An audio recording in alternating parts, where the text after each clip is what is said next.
اسی طرح سے رکاز جس کو آپ کہتے ہیں دفینہ، دفینہ اگر کسی کے پاس چھپا ہوا ہے اور مل گیا، اس کو چھپا ہوا خزانہ مل گیا، تو جس وقت ملے اس وقت اس میں سے 5% وہ زکوٰۃ نکال دے. اس میں زکوٰۃ کی مقدار کے لیے اس لیے زیادہ کہ بغیر محنت کے وہ حاصل کیا جاتا ہے، اس لیے زیادہ. اللہ کے رسول نے فرمایا کہ وہ پھر رکاز الخمس، صحیح بخاری کی روایت ہے کہ رکاز دفینے میں 5واں حصہ ہے. یعنی یہاں آپ کو بغیر محنت کے دفینہ مل گیا، جو چھپا ہوا تھا آپ کو مل گیا، حاصل ہو گیا، تو آپ کو 5واں حصہ اس میں سے زکوٰۃ ادا کرنی اور دینی ہے. اور اسی طرح سے معادن، کان وغیرہ جو ہوتا ہے، جس میں اللہ کے رسول سے ایسی کوئی چیز ثابت نہیں ہے، اس لیے کانوں سے نکلنے والی چیزوں پر زکوٰۃ نہیں. البتہ اس کی آمدنی پر زکوٰۃ ہے، بشرطے کہ وہ نصاب تک پہنچ جائے اور سال گزر جائے تو اس پر زکوٰۃ آپ کو ادا کرنی پڑے گی. دو چیزوں کو ملا کر، دو نصابوں کو ملا کر نصاب بنانا. اگر ایک شخص کے پاس سونا اور چاندی دونوں چیزیں ہوں اور دونوں نصاب سے کم ہوں، تو کیا دونوں ملا کر کے نصاب کر دیا جائے یا اس کو مکمل کر دیا جائے؟ ایسی صورت میں اس کو ایسا نہیں کرنا چاہیے. سونے کا نصاب الگ، چاندی کا نصاب الگ ہے. اسی طرح سے دونوں کو ملایا نہیں جائے گا، الگ الگ دونوں چیزیں ہیں. اس لیے اس تعلق سے ائمہ کے درمیان اختلاف بھی پایا جاتا ہے. بہت سارے جیسے امام مالک، امام حنیفہ رحمہ اللہ کے خیال میں ہے کہ ایسے شخص کو دونوں چیزوں کو ملا کر کے زکوٰۃ ادا کر دے، اگر وہ نصاب تک پہنچ جاتا ہے تو زکوٰۃ نکال دینی چاہیے. البتہ بہت سارے لوگ، اکثر علماء اہل حدیث خاص طور سے، ان کی ہاں ایسی چیزیں نہیں ہیں. وہ ہر ایک چیز کو الگ الگ نصاب مانتے ہیں اور ہر ایک چیز الگ الگ ہے بھی. سونا الگ چیز ہے، اس کی قیمت الگ ہے، اس کا نصاب الگ ہے. اسی طرح سے چاندی الگ چیز ہے، اس کی قیمت الگ ہے، اس کا نصاب الگ ہے. اس لیے دونوں کو ملایا نہیں جائے گا. اسی طرح نقدی کو بھی نہیں ملایا جائے گا. الگ الگ ساری چیزیں ہیں اور الگ الگ سب ساری چیزوں کو آپ کو زکوٰۃ ادا کرنی ہے، نہ کہ بیک وقت ایک ساتھ ملا کر کے آپ کو زکوٰۃ ادا کرنی ہے. تو بہرحال یہ آپ جان لیں کہ الگ الگ ساری چیزوں کا زکوٰۃ متعین ہے. اب رہی بات زیور کے تعلق سے، جو زیورات پہنی جاتی ہیں، سونے چاندی کے زیور کی زکوٰۃ میں بہت سارے اختلاف ہیں. میں آپ کو اس میں بھی مختصراً آپ کو بتا دیتا ہوں تاکہ آپ سمجھ لیں. جو اختلاف وہ بات سمجھنی چاہیے. دیکھیے، تمام اہل علم کا اس بات پر اتفاق ہے کہ سونا اور چاندی سکوں کی شکل میں ہو یا ڈلی کی شکل میں ہو، اس کی زکوٰۃ ادا کرنا واجب ہے، ضروری ہے. لیکن سونے اور چاندی سے بنے ہوئے خواتین کے زیورات سے متعلق جو عورتیں پہنتی ہیں، اس کے متعلق اختلاف ہے کہ آیا ان میں زکوٰۃ ہوگی یا زکوٰۃ دی جائے گی یا نہیں دی جائے گی. جمہور علماء کرام کے ہاں زیورات کی شکل میں سونے چاندی کو استعمال کرنے پر ایسے مال سے خارج ہو جاتے ہیں جن پر زکوٰۃ لاگو ہوتی ہے، کیونکہ زیورات میں اضافے کا امکان نہیں ہوتا ہے. جبکہ حناف اس بات کے قائل ہیں کہ زیب و زینت کے لیے زیورات استعمال کرنا واجب ہونے میں کوئی رکاوٹ اور کوئی ایسی چیز نہیں ہے کہ مانع بنے. انہوں نے اپنے اس موقف کو اصل دلیل بنایا ہے، اس لیے احادیث میں بھی اس کی تائید ہوتی ہے. بہرحال دوسری بات، سونے چاندی کے زیورات پر زکوٰۃ سے متعلق علماء کرام کے ہاں 3 شرطوں کو مد نظر رکھ کے سمجھا جائے گا اور آپ کو سمجھنا چاہیے. پہلی چیز، زیور سونے یا چاندی سے بنا ہوا ہو. چنانچہ اگر زیور کسی اور چیز سے بنا ہوا ہو سونے اور چاندی کے علاوہ، تو بالاجماع اس میں زکوٰۃ نہیں ہے. کوئی بھی زیور ہو اگر سونے چاندی کے علاوہ ہے تو اس پہ زکوٰۃ نہیں ہے. ابن عبد البر رحمہ اللہ کہتے ہیں اگر جواہرات سے بنا ہوا، مثال کے طور پر یاقوت سے بنا ہوا ہے، ٹھیک ہے، تو ایسی چیزوں میں جس میں سونا اور چاندی استعمال نہ کیا گیا ہو تو بالاجماع اس پر زکوٰۃ نہیں ہوگی. اسی طرح سے شیخ ابن باز رحمہ اللہ کہتے ہیں کہ ہیرے جواہرات وغیرہ سے بنے ہوئے زیورات کی اگر تجارت مقصود نہ ہو، یعنی تجارت نہ کی جائے، تو اس میں زکوٰۃ نہیں. اگر تجارت کر رہا ہے تو پھر اس کو اس کے مال میں زکوٰۃ دینی پڑے گی. شرعی طور پر زیور جائز ہو، ایسے زیور جو شرعی طور پر جائز ہو. حرام زیور میں تمام علماء کرام کے ہاں زکوٰۃ واجب جو ہے جو کرتے ہیں، کیونکہ غیر شرعی زیور ہونے کی وجہ سے زکوٰۃ کی ادائیگی ساقط ہو جاتی ہے. اس کی وجہ سے شریعت کی روح سے زیور ہی منع ہے، تو اس کا حکم استعمال میں نہ آنے والی چیز کا ہو ہی نہیں سکتا. ابن قدامہ رحمہ اللہ فرماتے ہیں جس شخص کے پاس سونے یا چاندی سے بنی ہوئی کوئی حرام چیز ہو موجود، مثال کے طور پر مرد اپنے لیے جو ہے گلے کا کڑا بنا لیا. اب ظاہر سے بات، مرد کے لیے اس نے اپنے لیے گلے کا کڑا بنا لیا، چین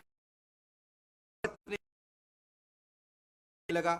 اسی طرح سے قرآن مجید کی آرائش کے لیے جو ہے سونے کا استعمال کرنے لگا قرآن مجید کے لیے، قلم دان بنا لیا، دوات بنا لیا، چراغ وغیرہ بنا لیا، تو اس میں زکوٰۃ واجب ہوگی، کیونکہ ایسی چیزیں بنا کر استعمال کرنے سے سونے کی اصلیت باقی رہتی ہے،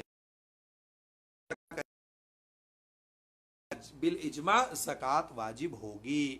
تو بہرحال یہ دیکھیے، شیخ ابن عثیمین رحمہ اللہ کا فتویٰ دیکھتے ہیں۔ شیخ ابن عثیمین کہتے ہیں کہ کوئی عورت سانپ کی شکل کے کڑے بنوائے اور اپنے گلے میں پہننے کے لیے تو حرام ہے اس کے لیے، کیونکہ جانوروں کی شکل پر مشتمل ایسے زیورات پہننا حرام ہے، یا اسی طرح شیر کی شکل کا ہار پہنے تو وہ بھی اس کے لیے حرام ہے۔ اسی طرح سے زکوٰۃ ادا کرنا ہوگی، اسی طرح مرد کی سونے کی انگوٹھی بنوا کر پہلے تو نصاب پورے ہونے کی صورت میں اس پہ زکوٰۃ ہوگی، اور نہ وہ مکمل ہوتا ہی نہیں ہے، نصاب پہنچتا ہی نہیں ہے تو اس پہ زکوٰۃ دینا ہی نہیں ہے۔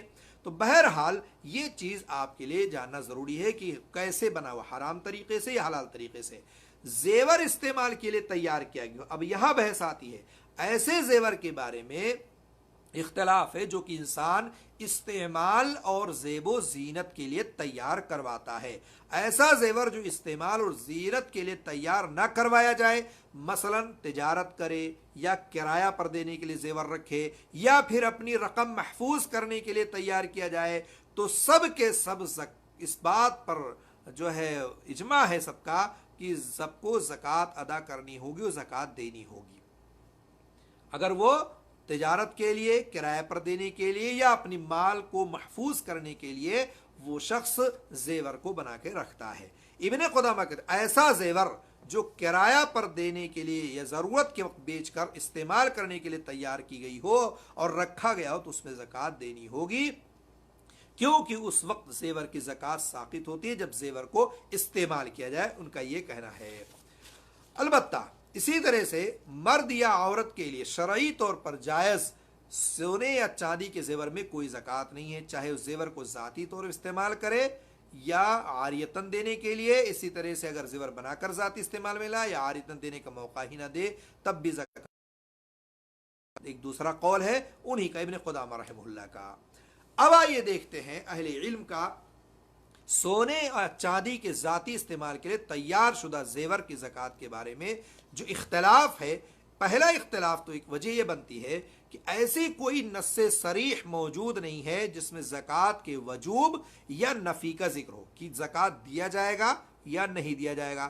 چنانچہ جتنی بھی حدیث اس بارے میں موجود ہیں یا تو ان کے پائے ثبوت تک پہنچنے میں اختلاف ہے یا پھر ان کے سمجھنے میں اختلاف ہے، اور اس میں اختلاف کی ایک وجہ یہ بھی ہے کہ کچھ اہل علم نے زیور جس چیز سے بنائے گئے ہیں اس چیز کا اعتبار کرتے ہوئے کہا ہے کہ چونکہ یہ زیورات ایسی معدنیات سے بنے ہیں جنہیں لوگ آپسی یا آپس کے لین دین کے لیے استعمال کرتے ہیں، اور اس معدنیات میں بالاجماع زکوٰۃ بھی واجب ہو جاتی ہے، زیورات میں زکوٰۃ واجب ہوگی۔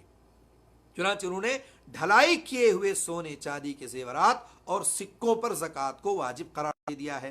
یہ بعض اہل علم کا قول ہے، اور بعض یا دیگر اہل علم نے اس بات کو مد نظر رکھا ہے کہ یہ زیورات جو ہوتے ہیں یہ سونار کی محنت اور ڈیزائننگ کی وجہ سے سونے چاندی کے سکوں سے مشابہت نہیں رکھ پاتی ہیں، چنانچہ انہیں گھریلو سامان، کپڑا اور دیگر ایسی چیزوں میں شامل کیا، اپنی ذاتی ضروریات پر استعمال کرتا ہے۔ اس قسم کی چیزوں پر بالاجماع زکوٰۃ واجب نہیں ہے، چونکہ گھریلو سامان میں آ جاتا ہے، چنانچہ اس بنا پر اہل علم نے کہہ دیا کہ اس میں زکوٰۃ واجب نہیں ہے۔ دوسرے قسم کے لوگ ہیں تو دو طرح کی بات ہوگی، ایک کچھ اہل علم کہتے ہیں کہ ہونا پڑے گا، زکوٰۃ دینی پڑے گی، اور کچھ لوگ کہتے ہیں زکوٰۃ نہیں دینی پڑے گی۔ زیورات پر زکوٰۃ واجب کے قائل میں میں نے کہا امام حنیفہ رحمہ اللہ کے اقوال، اور اسی طرح سے بہت سارے علماء یعنی ابن المنذر، خطابی، ابن حزم اور صنعانی اور معاصرین علماء کرام میں، اس وقت کے علماء کرام میں ہمارے سامنے ہیں، جیسے ابن باز رحمہ اللہ، ابن عثیمین رحمہ اللہ، دائمی فتویٰ کمیٹی نے بھی اسی کے مطابق فتویٰ صادر کیا ہے کہ جس کے پاس بھی زیورات ہے اس کو زکوٰۃ دینا واجب ہوگا اگر نصاب تک پہنچتا ہے اور سال تک مکمل ہو جاتا ہے۔ زیورات پر زکوٰۃ واجب ہونے کے لیے سب سے دو دلیلیں ہیں۔ پہلی چیز، ایسی تمام احادیث و نصوص جن میں سونے اور چاندی کی زکوٰۃ دینے کا حکم عام پایا جاتا ہے، ان میں کسی بھی قسم کے سونے اور چاندی کو استثناء نہیں کیا گیا ہے، الگ نہیں کیا گیا کہ جو پہنا ہے پہننے والی ہے عورت یا جو پہنتی ہے اس پہ نہ نکالا جائے، جو ذخیرہ بنایا جائے اس میں نکالا جائے. کسی بھی حدیث میں استثنے کو یہ استثنا نہیں کیا گیا. مثال کے طور پر چاندی میں 40واں حصہ ہے. اسی طرح حدیث میں 5 اقیہ درہم سے کم میں زکوٰۃ نہیں ہے. اور ابن حزم کہتے ہیں کہ جب اللہ کے رسول سے یہ ثابت ہے کہ چاندی میں 40واں حصہ ہے، 5 اقیہ درہم سے کم میں زکوٰۃ نہیں ہے، تو جب زیورات بھی چاندی ہیں تو اس میں زکوٰۃ واجب ہوگی، کیونکہ چاندی کے زیورات دونوں صحیح احادیث کے زمرے میں آتے ہیں، اس لیے ان کے ہاں دینا ہے اور واجب ہے. جبکہ سونے کے بارے میں اللہ کے رسول صلی اللہ علیہ وسلم سے ثابت ہے کہ کوئی بھی سونے کا مالک شخص اپنے سونے کی زکوٰۃ ادا نہیں کرتا تو قیامت کے دن اس کے لیے آگ کی پلیٹیں بنا کر اسے داغا جائے گا. الاخری لمبی حدیث ہے.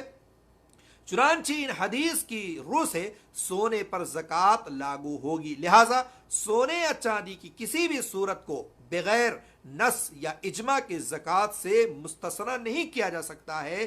ہر حال میں زکوٰۃ ادا کرنی ہوگی اور دینی ہوگی. اللہ اور قرآن کریم کی اس آیت کی بھی دلیل آپ کے سامنے ہے. والذین یکنزون الذهب والفضة ولا ينفقونها في سبيل الله فبشرهم بعذاب علیم. فرمایا جو لوگ سونا اور چاندی ذخیرہ اندوسی کرتے ہیں اور انہیں اللہ کی راہ میں خرچ نہیں کرتے تو انہیں دردناک عذاب کی خوشخبری سنا دیں. تو زیورات سونے چاندی میں شامل ہوتے ہیں. تو معلوم ہوا یہ معاصرین علماء کرام جن میں ابن المنذر جو ہے اسی طرح صنعانی اور معاصرین علماء کرام میں ابن باز، ابن عثیمین، دائمی فتویٰ کمیٹی، یہ سارے لوگ اس بات کے قائل ہیں کہ زکوٰۃ سونے اور چاندی پر دی جائے گی، چاہے وہ مستعمل ہو یا اسی طرح سے کوئی ذخیرہ اندوزی کرے، ہر حال میں اس کو زکوٰۃ ادا کرنی ہے اور دینی ہے. سونے اور چاندی کے عموم سے ہر قسم کے سونے چاندی پر زکوٰۃ واجب ہوگی، کیونکہ اللہ تعالیٰ نے جس چیز کا نام لیا ہے سونا یا چاندی ہے اس پر زکوٰۃ فرض کی ہے. اس کا مطلب یہ ہوا کہ جس چیز کو بھی سونا یا چاندی کہا جائے گا چاہے اس پر محنت نہ ہو تب بھی اور محنت ہو تب بھی زکوٰۃ واجب ہوگی. اور اگر کسی کے پاس سونا، زیورات، سکوں یا چاندی کی ڈلی ہو تو اس پر بھی آیت میں مذکورہ سونے چاندی کے عموم سے زکوٰۃ نکالنا ہوگا، زکوٰۃ لاگو ہوگی، اس کو زکوٰۃ دینا ہوگا. شیخ ابن عثیمین رحمہ اللہ کہتے ہیں یہ آیت ہر قسم کے سونے چاندی کے بارے میں ہے، کیونکہ اس میں کسی خاص قسم کے سونے کی تخصیص نہیں کی گئی ہے. چنانچہ جو شخص یہ کہتا ہے کہ جائز زیور اس آیت سے خارج ہے تو وہ پھر دلیل پیش کرے کہ کیوں بھائی وہ نہ نکالے. آیت میں تو عام کی بات کہی گئی ہے اور کیا ہے اس کو بھی عام ہے، تو کہتے ہیں کہ اگر کوئی کہتا ہے خاص ہے تو اس خاص ہونے کی دلیل پیش کرے. ایسی حدیث جن میں زیورات پر زکوٰۃ واجب ہونے کا معنی پایا جاتا ہے، حدیث میں 3 مشہور ترین ہیں. جو ہے 3 مشہور ترین کیا ہے؟ ایک تو حدیث ام المومنین عائشہ رضی اللہ تعالی عنہا کا ہے. ام المومنین حضرت عائشہ رضی اللہ تعالی عنہا کہتی ہے کہ میرے پاس اللہ کے رسول صلی اللہ علیہ وسلم تشریف لائے اور میرے ہاتھوں میں چاندی کی ایک بڑی انگوٹھی تھی.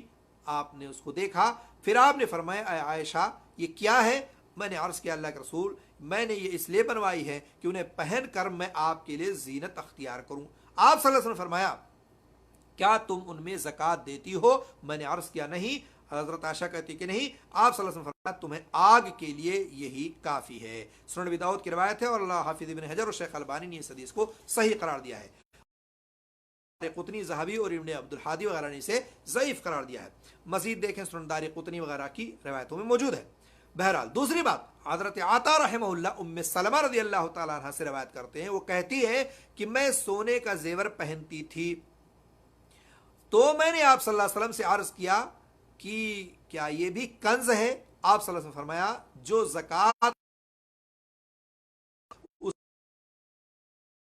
تو وہ کنز نہیں رہتا. اس کی سند کے راوی ابو داؤد کی روایت ہے. علی بن مدینی کے مطابق ام سلمہ سے سما ثابت نہیں ہے، لیکن بقیہ تمام راوی اس کے ثقہ ہیں. تو معلوم یہ ہوا کہ یہاں دوسری بات بھی ہے جو ام سلمہ کی روایت ہے، یہاں بھی کنز کی بات کہی اور کہا اگر نصاب تک پہنچ جائے تو زکوٰۃ ادا کرو. لیکن اس کے باوجود اس حدیث کو ابن قطان نے صحیح کہا جو یہ روایت ہے ام سلمہ والی. حدیث کے عربی الفاظ اوزاح کا لفظ ہے اس میں. اوزاح کا لفظ چاندی کے زیور پر بولا جاتا ہے اور یہ بالکل واضح سفید ہوتے ہیں لیکن بعد میں سونے کے بولا جانے لگا, اس لیے زکوٰۃ ادا کی جائے گی اور دی جائے گی. تیسری بات, عمر بن شعیب اپنے والد سے اور شعیب اپنے دادا سے بیان کرتے ہیں کہ ایک عورت اپنی دو موٹے کڑے تھے, آپ صلی اللہ علیہ وسلم سے فرمایا کیا تم اس کی زکوٰۃ دیتی ہو؟ خاتون نے کہا نہیں. اللہ کے رسول صلی اللہ علیہ وسلم فرمایا کیا تمہیں یہ بات پسند ہے کہ اللہ تعالیٰ ان دو کڑوں کے بدلے میں آگے کڑے پہنائے, یعنی جہنم کی آگ میں یا آگے کے کڑے پہنائے؟ راوی کا کہنا ہے کہ اس عورت نے ان کڑوں کو اتار کر نبی کریم صلی اللہ علیہ وسلم کو دے دیا اور کہنے لگی یہ اللہ اور اس کے رسول کے لیے ہے. اس حدیث کو بھی ابو داؤد نے روایت کیا ہے, سنن نسائی نے بھی روایت کیا ہے. اس حدیث کو ابن قطان, زیلعی اور ابن ملقن نے صحیح قرار دیا ہے, جبکہ امام نووی اور البانی نے اسے حسن قرار دیا ہے.